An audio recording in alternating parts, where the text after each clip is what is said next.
Hey everybody, I'm Jay Scherr with Jay Scherr Business Consulting. We help entrepreneurs, business owners, and other leaders maximize their potential, build rock-solid foundations for their businesses, and create more freedom in their lives. And you've joined Business Minds Coffee Chat. Seneca is attributed to the quote, "Every man prefers belief to the exercise of judgment." Well, on today's episode, we're going to delve into the topic of belief, how opinions are formed and shaped, what makes rational people believe irrational things, the mechanisms influencing us, the funnel of misbelief, and more. My guest is a social scientist, a professor of psychology and behavioral economics at Duke University, and a founding member of the Center for Advanced Hindsight. He holds a PhD in cognitive psychology from the University of North Carolina at Chapel Hill and a PhD in business administration from Duke University. He's co-creator of the film documentary Dishonesty, The Truth About Lies, a 3-time New York Times bestselling author, and a TEDx speaker. He's a consulting producer on the NBC crime drama The Irrational, based on his book Predictably Irrational, and his work has been featured in popular media outlets including the New York Times, the Wall Street Journal, the Washington Post, the Boston Globe, and many, many others. Please welcome the man who's raising awareness on how people can come to believe false beliefs, Dan Ariely. Dan, it is so great to see you. Thank you so much for being here today. Of course, and thank you for this lovely, a little bit long introduction. But I appreciate you've looked across the spectrum to track all the things that I'm doing. Absolutely. And quite frankly, it could have been much, much longer, right? There's so many different things that you have done. And quite honestly, I look at you, and as I was doing my research and my due diligence, it just seems to me like you are one of the most interesting people that is on this earth. I mean, so many different things that you've done, and it's really, I really appreciate the opportunity to have this conversation. So with that said, let's dive in. I thought a good starting point for us, Dan, would be first for you to share with us what your favorite thing is about yourself and why. Why that particular thing? Wow. So maybe I'll say something a bit more complex first. So obviously, if you can see me, it's obvious that I was badly injured. I was burned in 70% of my body. The reason I have this strange half a beard is the right side of my face is just burned, so there's no hair on this side. And I'm not recommending being burned and 3 years in hospital for anybody. But within this complex mess of pain and misery and suffering and so on, something that I think emerged that is very positive is that I don't judge myself by the standard of the healthy people around me. So I think this is true from early days in my PhD program, where it's very clear that there are many things that I can't do. I can't use my hands, for example, very well. This is the only movement I have in the right hand. The left hand, I can't move these two fingers much. So, I have very different limitations than other people. Sometimes I have days with pain and so on. And now it sounds like you said, obviously there's lots of bad things about it. But within all the bad things, I also think that I found within it a way to create my own standards for what I think I should be doing. So when I look at my career, I'm doing academic stuff. I started a few startups. I help governments. I helped write a TV show and books for general audience. I just finished writing my first kids book. And I think one of the things that is very helpful for me is that I don't see the boundaries of a profession because because I know that there's lots of things I can't do that other people do. So I also don't take the boundaries of the profession in the same way. So I think I've defined for myself the role of a professor in a different way, and I've followed that. Now, one of my biggest projects right now is to think about the last chapter of people's lives. So I'm thinking about the chapter from when people are diagnosed with terminal illness until the end of life. It's a chapter that on average lasts a little bit more than 5 years. And I'm trying to think about all the mistakes people do in this chapter and all the ways to try and improve this last chapter. And it might seem like a very sad chapter, but it's actually not.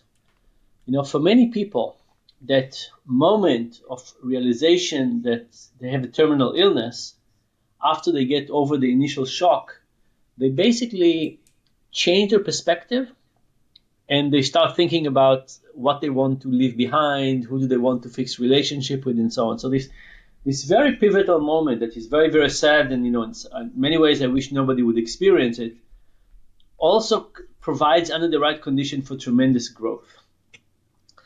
And I'm using this as a metaphor to say that I think that my life, I'm kind of in that state a lot.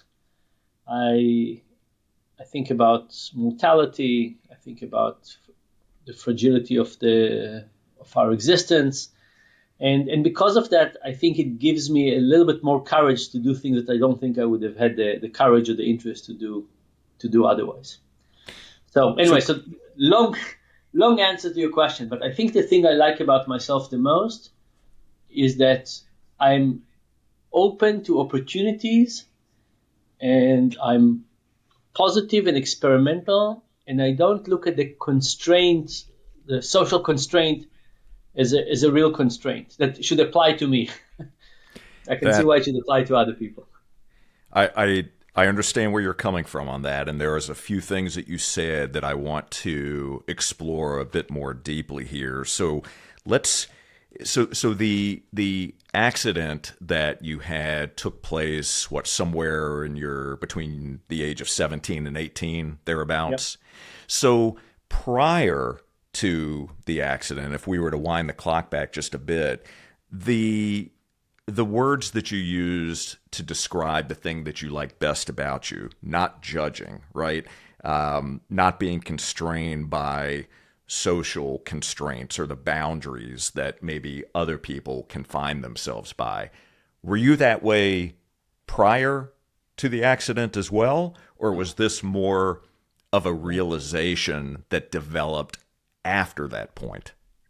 Yeah. So, it was a long time ago when I was, 17 and a half, but I don't think I was, I think I was a standard high school social conformist in every way. I liked hiking probably more than the average, but I don't think I was any different. And then when I got injured, I basically was taken out of the normal circle of life, put in a bed, and I could only observe behavior but not really participate. My friends were doing the things that teenagers do, and I could only look at that from the side. And from the side, lots of those things looked strange and different. And I got to have this outside perspective even afterward, right? There's something about scars and looking different that kind of separates people who are different from society. So I got this long-term view from feeling like an outside. Sometimes I describe it as like an alien. I feel like I'm not really part of what's going on. I still people do small talk and mingling and so on, and it always feels to me, these healthy people that do this, and kind of, for me, everything is difficult. When people shake my hand, they don't know how to hold it.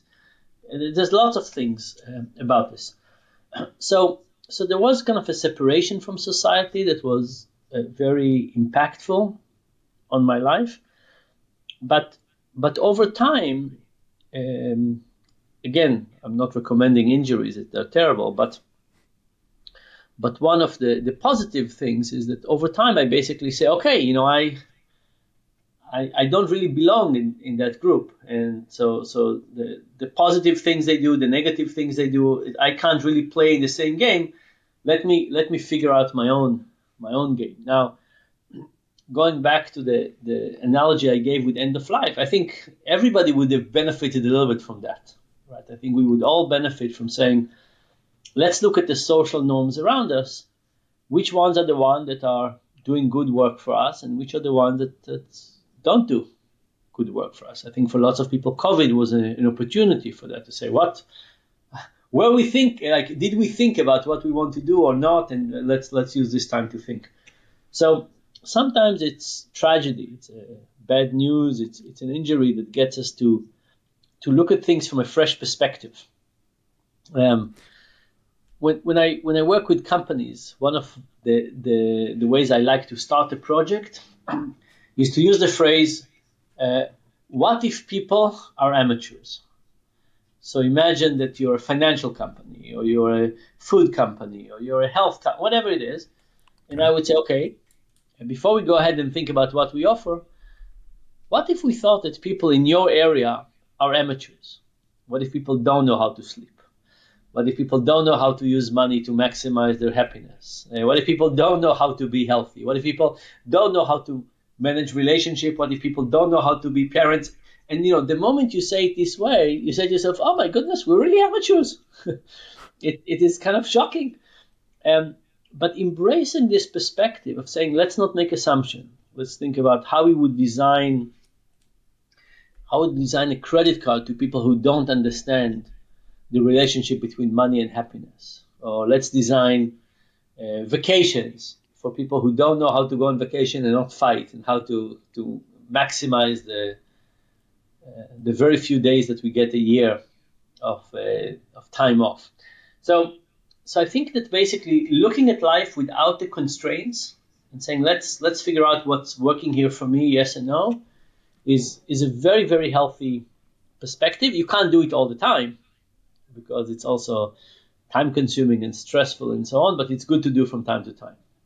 So what was it then what was the impetus? Was there a personal story or something that had you decide that looking at this last chapter of someone's life is something that you should be asking deeper questions about? Why that, and why now?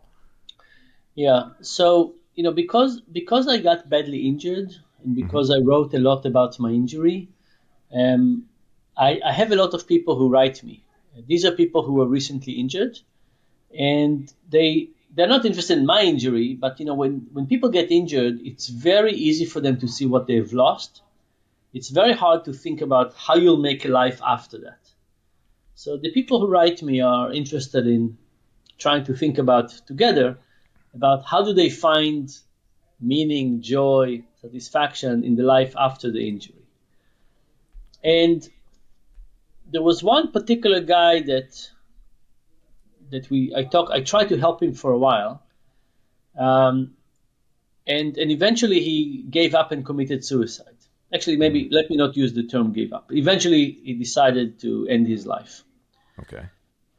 And when he ended his life, I decided to try and understand better what gets some people to want to continue, and what gets some people to feel that this is enough.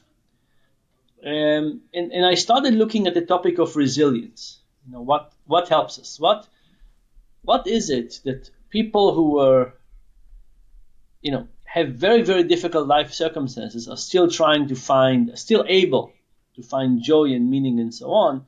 And what are the things that are taking away from that? And that, of course, as a second step, made the question about end of life very clear. Right? When is it the case that we should try and stay alive, and for what purpose, and what are we getting? And when is it that, like, people have different beliefs? I believe that end of life is neutral. It's neither good nor bad. It's just neutral. So when are things more negative than neutral, that neutral would be the right approach. And then as I looked more and more into the question of end of life, I realized that there's lots of things that we are mismanaging, we as a society, and it's within our grasp. So imagine that you took different areas of life, how we sleep, how we manage our relationship, hate, wars, and so on. And for each of those, you said, let's think about where we are now and where we could have been. Let's look at this gap, like where we are now and when we think we could have been if everybody was kinder, more patient, and so on. How big is this gap? And do we have the power to reduce it? So if you look at hate and war, huge barriers to good outcomes in the world, to goodwill. Very hard to do anything with. You look at end of life, huge barriers, like huge difference in where we are now, where we could have been, but I think it's within our grasp. I think we can do much better. So it's a combination of a place where I see huge room for improvement and it's within our reach. Unlike wars that I see huge room for improvement, but I don't even know where to start. Like, Russia, Ukraine, okay, miserable, terrible, awful. What can you and I do is very unclear. We talk about end of life. I have kind of an action plan. I can see where I could make an impact. So with that said, speak to some of the research that you've done up to this point on that particular topic. And when we think about finding meaning and joy and that topic of resilience, are there any particular assumptions that you're working with at this point that you're trying to maybe peel the layers of the onion back on? What are you finding? And maybe share some of that with us. I'd be curious what you're seeing. Okay, so there is a profession of physicians called palliative care experts, and they have kind of a bad name, but palliative care is really about quality of life. And the reality is that we care about quality of life all the time. We go to have beer with friends, and we do all kinds of things for quality of life. Then people become sick, and then they stop caring about quality of life. They become patients.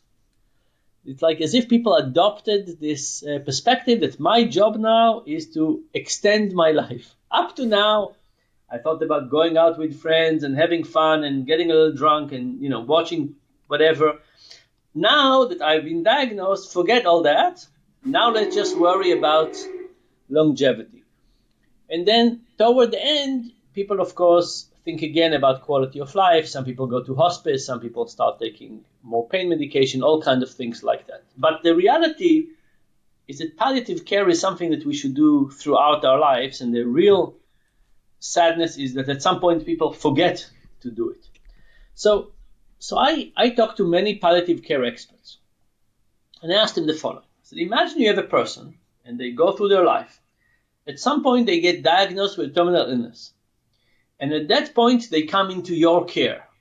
And you can meet them for an hour every day. You can be at their bedside to help them with everything you can. And this person is under your care for the next 5 years. And you help them with palliative care. You help them fix relationships, and you help them worry about their symptoms, and you help them figure out legacy and all kinds of things like that. And then I say, imagine the person dies after 5 years. And imagine that 10 minutes later, you get to wake them up. I know it's impossible, but imagine, right? You get to wake them up. And you get to tell them, you say, look, you, the person who just died, get to experience one of your chapter of life again. Which chapter would you like to relive? And what I asked these palliative care experts is how many people would say that they want to live the last chapter again? And the majority of them thought that the majority of people would think it could be the last chapter. Now, really? Now, of course, if it's only 3 weeks, it's not going to be that exciting. But if you basically say that, the end is a very important part of anything, right? It's the end of a meal, the end of a trip. The end is very important. If you do it the right way, it colors your whole experience. In this case, it colors the whole life.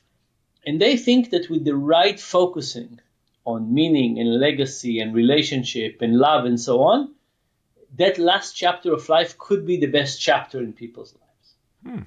So that's, I find, incredibly inspiring. Of course, right now it's not people's choices, but it means that if we work hard, we could get there. Now you could say, oh, isn't it a shame that we have to wait for bad news to examine life, right? Because that's the issue, right? We usually just don't. Like, oh, there are things that all of us know we need to do, but we never get to them. So that was one. The second thing, do you know the term death doulas or end-of-life doulas? Yes. So doulas are the people who help bring life in. End-of-life doulas are the people who help escort life back. And we've been talking to them, trying to understand what's a good end of life from their perspective. And basically the lesson is no pain, very important, and thankfully modern science can provide that. No loss in the dignity of the body. When people start not being able to go to the bathroom, hoses coming, like it's better, by the way, hoses coming from the top than coming under the blanket. So no loss of dignity of the body. Feeling surrounded by love and having a sense of legacy.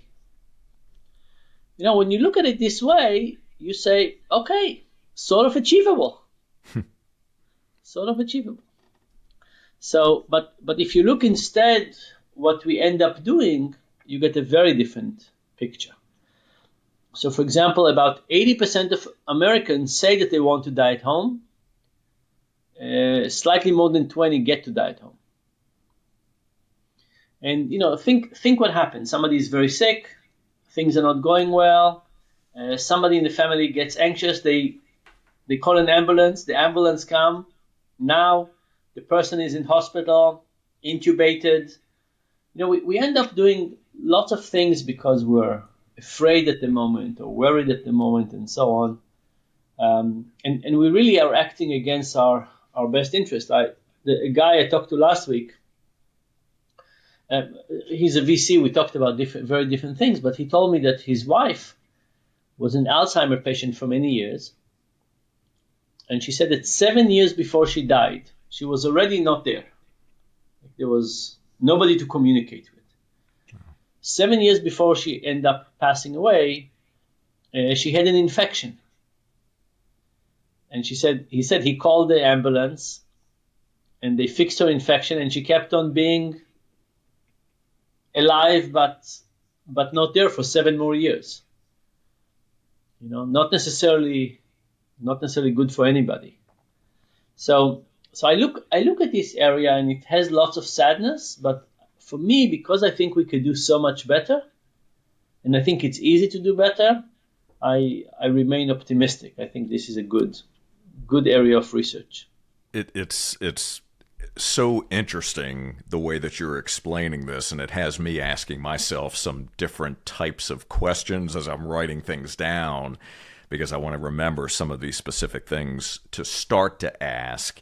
And I'm curious, since you did talk about this, as you think about your own life, let's hope that your runway is very long in front of you, right? But when you think about legacy, what do you think about? What do you want your legacy to be? Yeah. So first of all, I did my will, and I really enjoyed the process, because for me a will is not just a legal document.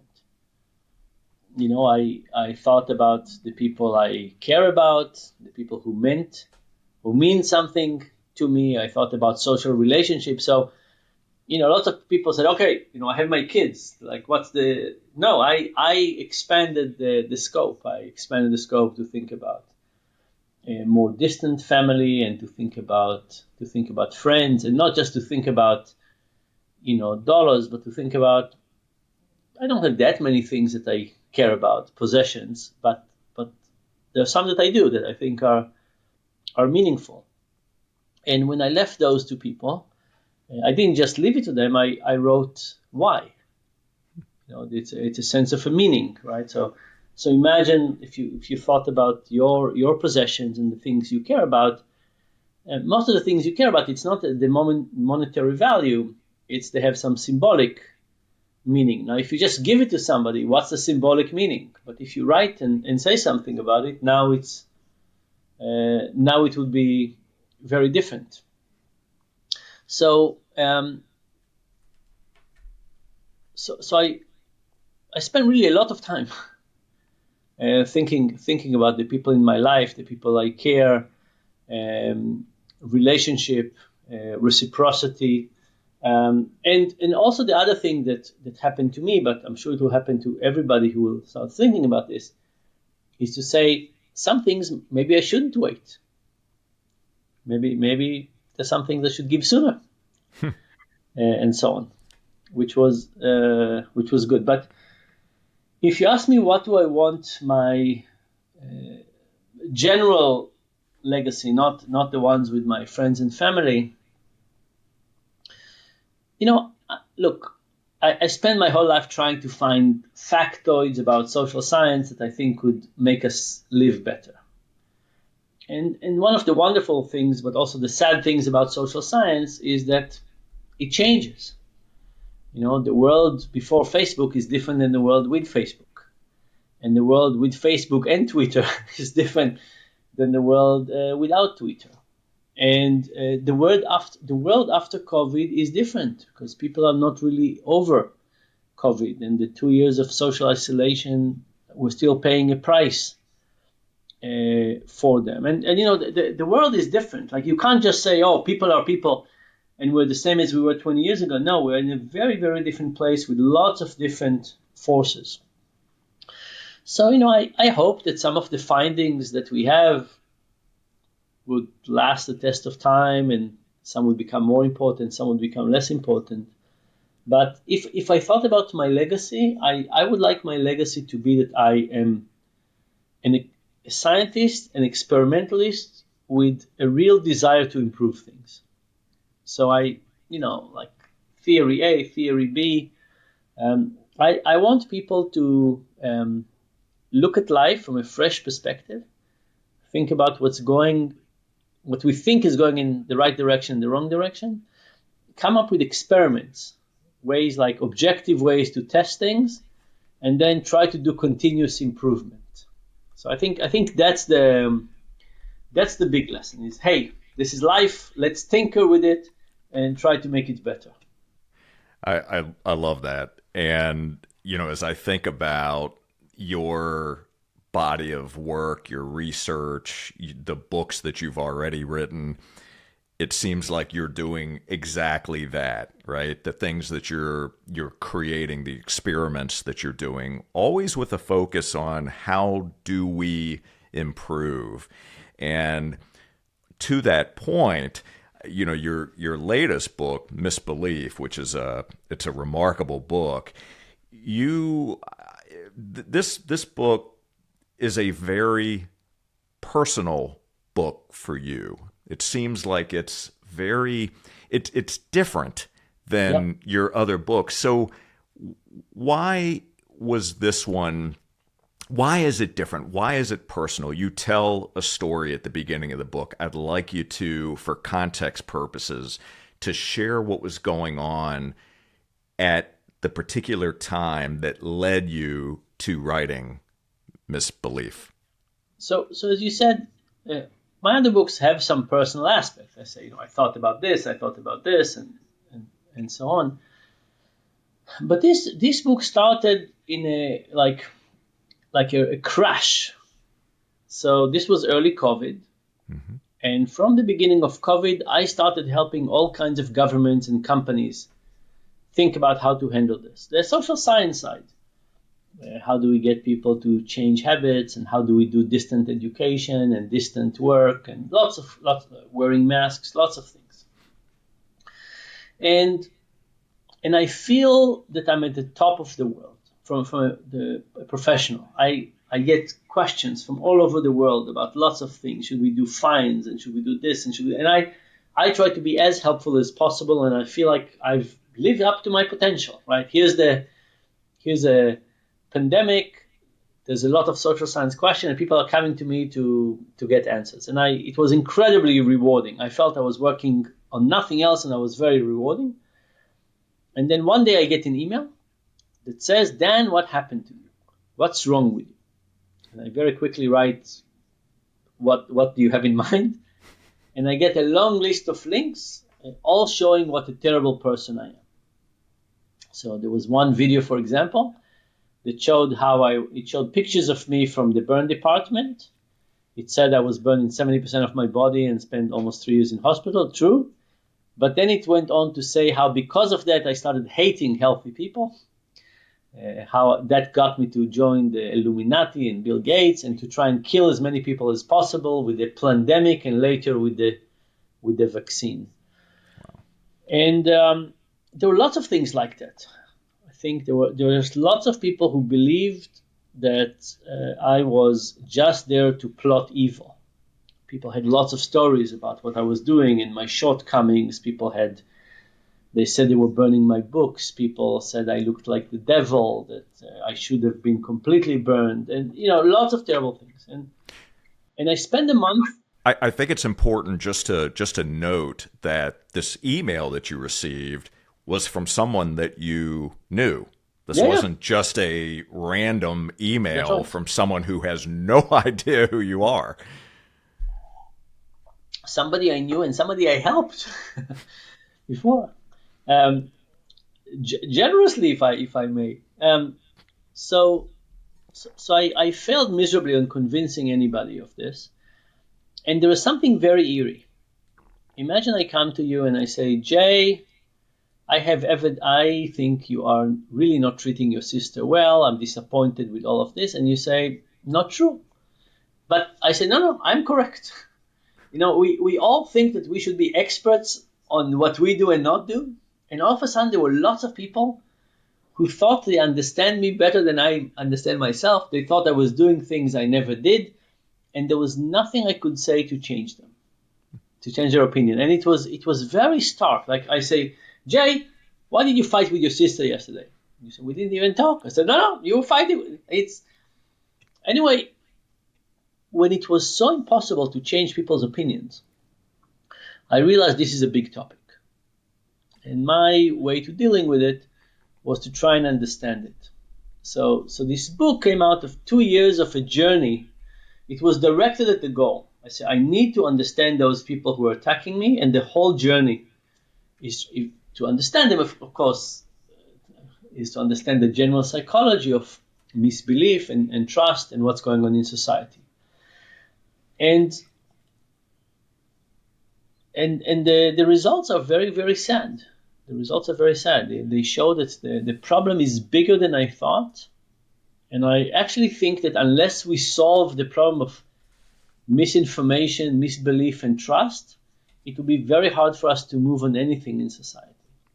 We're so polarized on everything. Everything we have is a political issue. You're pro-life or pro-choice, you're immediately in a color. You are pro-Palestinian, or like you say one comment, you're already in one camp versus the other. Where, when anybody would think about it, they would say, nothing is that simple. Like, what have we done in life that says that was simple, right and wrong? Everything is very complex. There's lots of things, and certainly one label is not capturing the complexity. But we're in a society now where we are really kind of on identity politics rather than trying to understand each other, get to new understanding, learn something new, crystallize our ideas, and so on. It's just a war. Like, everything feels like it's like, I sometimes look at people having a discussion, and I think that in their mind they're probably in front of a judge, who's like, each of them is arguing passionately in front of some invisible judge. But what I love is that in this book, right? You've got, basically, to summarize, you've got 5 big ideas that you discuss, and these are really a discussion as to why rational people believe irrational things. And I don't think there's one person who is watching or listening right now who doesn't fall into that category, right? I know I do. I mean, to your point, if someone says something to us, like, using the example that you gave, hey, Jay, why were you being rude to your sister yesterday? And I wasn't even with my sister yesterday, right? The default position seems to be that we want to defend that, right? That we want to be able to immediately say, no, well, wait a minute, Dan, you weren't with me yesterday. I didn't see my sister yesterday. I didn't write anything about my sister yesterday. So where is this coming from, right? It sends up an emotional flush in our system where we just feel like we have to say something about it.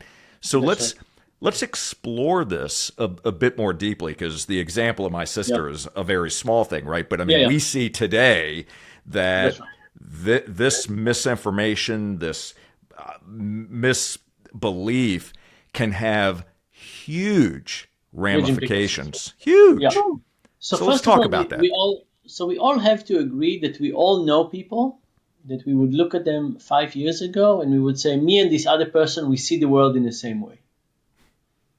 And now we look at these people, and they could be in our close circle or a little further, and we say, I think something is broken in this human being, because they look at the world and they're interpreting it such a way that I think something there must be broken. And the book basically makes the point is that they're not broken. That starting to believe in misbelief is a non-useful psychological reaction to stress. And that's kind of the beginning point. The beginning point is when we are not doing well, when we are stressed, and stress I mean here, we basically don't understand the world. We don't understand where things are coming from. Why is this happening? Maybe it's COVID, or maybe it's unemployment or sickness, or we don't understand what is the deal with the Houthis who are attacking ships in the Red Sea, or we don't understand what's happening on the Democratic-Republican debates. But when we get a sense in which we say we don't understand the world, right? My parents told me that by now I should have a job and I should have a security in my job, and it's not happening, and people are getting fired right and left, and people are saying the economy is great, but is it really that great? So the moment we have this feeling that we don't understand what is going on, we're looking for a story with a villain, right? And Bill Gates and G5 and so on is a simple way to do that, but we look for a story with a villain.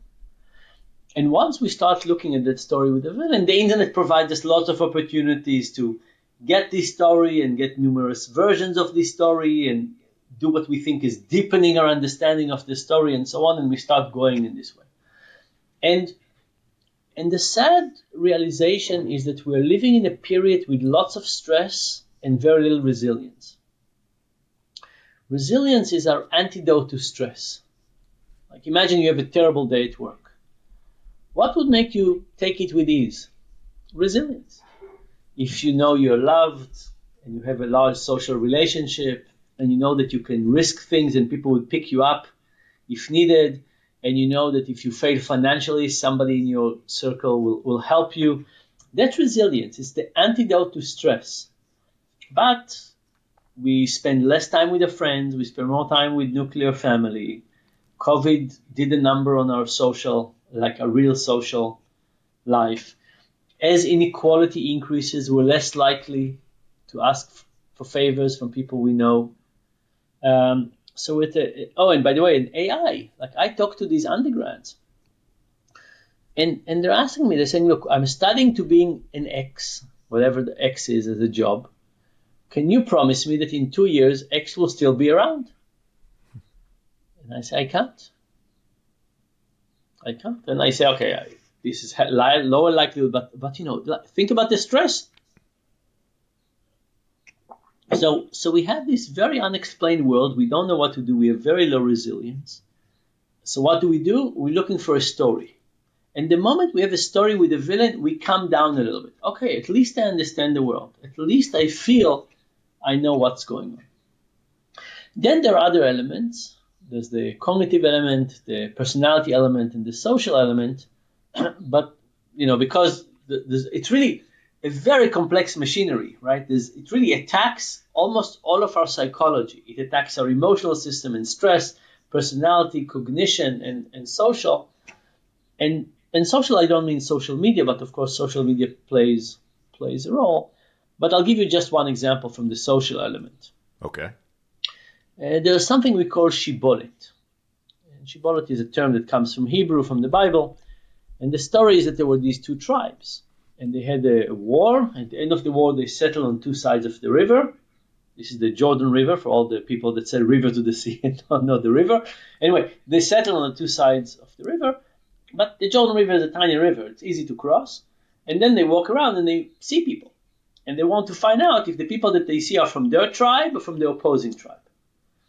And as it so happened, these two tribes pronounced the name of the plant, shibolet. It's like a wheat. It's a sort of a wheat. And they pronounced it slightly differently. One of them said shibolet, and one of them said sibolet. So imagine I walk around and I see you and I say, hey, you, what's the name of this plant? If you say it the way I do it, we're brothers. We're from the same tribe. Let's hug. All is well. If you say it the way the other tribe says it, now I'm going to try and chase you away or do something. And we now use the term shibolet as a phrase for a speech that is not about what it seems to be. When I show you the plant and I say, what's the name of this plant? Do I care about the name of the plant? No. I care about your identity. So shibolet is a type of a conversation that looks like it's conversation about the facts. Think about conversation on gender, or conversation on the environment, or conversation on Trump's trials. How much of this conversation is about the fact, and how much of it is shibolet? How much is about expressing identity? Of course, when you start thinking about it this way, you could say, oh my goodness, I think there's lots of things that if people were under an FBI interrogation with a lie detector, they would have said very different things, because what they're saying is not about the truth. It's about the conversation. But of course, it's very confusing. When people are saying something is a shibolet, how would you know? What do they mean? So anyway, I call it the funnel of misbelief, and it starts with stress, and then it gets worse. And the final element is the social element, which is the most important one. And it's the most important one because it seals the deal. The moment you're losing touch with your physical friends and you join a community of misbelievers and you start getting your social reward from them, that's not that good. Now it's very hard to go back. Very hard to go back. And if you think about how many families have been torn apart by these things, and it's because somebody in our family is starting to express some slightly different ideas, and we in humor ridicule them, and that causes them to go even further away and to find a group of people who don't ridicule them but actually reinforces their opinions. And then they use shibolet, and then they try to be even more vocal to get social rewards, because if you say things that everybody believe in, nobody will react. But if you are a bit more extreme, all of a sudden you get all kinds of appreciation, social appreciation, and then things get worse. And I will say that the kind of you mentioned 5 elements, but so far I talked about 4. The 5th element, which is incredibly important, is trust, because the reality is the whole thing is really a trust killing mechanism. And you could say, why do I care if people believe in all kinds of things? Let's say somebody believes the earth is flat. Okay. And you can say, why do I care? You care. Why do you care? Because if you believe the earth is flat, you believe that NASA lied to you, and the government lied to you, and that there are no satellites, and that every pilot knows the truth but they don't say it, and every government is in on it. And if that's your working assumption, that hundreds of thousands of people from the world over are in on some conspiracy you're looking at everything through the lens of there's a conspiracy and people are hiding things from me. And the moment you think that there's intention and bad people that are hiding things from you, it changes everything, right? You can't look at the pamphlet for a new medication that says, oh, this is just a new medication. You can't look at the case of salmonella and you say, okay, from time to time people make mistakes. You start interpreting everything from this lens of planned deception, and that's where things become difficult. And I worry about this year in the US. We're getting closer and closer to elections. I think we're getting closer and closer to polarization becoming more pronounced, to more shibolet, to more hate. And we're getting closer and closer to these mechanisms causing people on both sides to lose trust. Right? We're kind of I think the US is not one country anymore. We're kind of two countries that are in a very strange dysfunctional relationship, or two people, and very hard to think about how do we come together to do the things we have to do. It is, and you mentioned earlier about the chasm, if you will, between, or the gap between, hate and war as an example, right? That's massive, right? So that's not one that we can necessarily figure out a solution to individually, but other areas we can. So is what you just said, is we're seeing more divisiveness, as we see more hatred, however you want to define that. What can we do to get better? Because your focus is looking at how do we get better, right, as a society? What are the things that we can do? So give us maybe some things that we should be asking ourselves, because we're always confronted with somebody who wants to talk about some topic that they want to go down a rabbit hole with you, right? It kind of speaks to identity, like you said. They want to find out where you land on something specific so they know whether you're a friend or a foe. So what should we be thinking about? What should we be asking ourselves? Yeah, so there's, of course, lots of things the government needs to do. Right? There are things about regulating social media and regulating truth, not in advertising, but in speech and all kinds of things like that. But individually, the first thing we need to do is to create commonalities, right? And we kind of all know it, right? If we find out what we have commons, we both have kids, we both are this age, like we can all find commonalities. And the first thing you want to do is to establish commonalities. That's topic one. Okay. The second thing is that I find that a lot of times we agree on the deep things, even it doesn't look like it. So imagine that we talked, let's say one of us is a Democrat and one of us is a Republican. If we use those headlines, we would say, okay, we can never talk to each other. But imagine we said, let's just forget about these headlines for a second. Let's just talk about what is the country that we want to leave for our grandchildren. Let's just talk about what's a good life. What's your, and I would say, forget the title. Tell me what's a good life. Does a good life include high quality education for everybody? Do we believe that everybody should get an equal starting point in life? Imagine that the discussion was not about these labels, but it's about what is this country? What would we want it to be in 100 years from now? What do we want poverty to look like? Let's abandon a little bit the headlines, and let's just talk about the deeper things. What do we think? Are people? Let's just have a discussion if we think that people are entitled to basic healthcare or not. Let's have a discussion of whether we believe that when people are unemployed, they should get support or not. Let's talk in depth, not easy. None of those is easy. But I assure you that if we talked about those things, rather than I'm a Democrat, you're a Republican, or the other way around, we would find more commonalities. And also maybe not the specifics on how those things would happen, right? It's really more the the bigger topics around what would make a good life, not who's going to pay for it yet or what are the specific steps, etc. Yeah. Let's And come up with some common ground here to work from. that's right. Then we can get more specific. That's right. Even on difficult topics like pro-life and pro-choice. Like before putting this handle, basically, let's talk about the basics. What happens, and then the other thing I would say is that usually discussions should not start with facts. They should start with crushing people's overconfidence. So in almost everything we do, our confidence is much higher than our real knowledge. So I show this with the flush toilet, and I showed people a flush toilet, and I said, do you understand how a flush toilet works? People said, yes. So I say, here are all the pieces of a flush toilet. Please assemble them. Nobody could assemble them. And then I said, okay, so how well do you understand it? Not so much. And it turns out it's true about everything.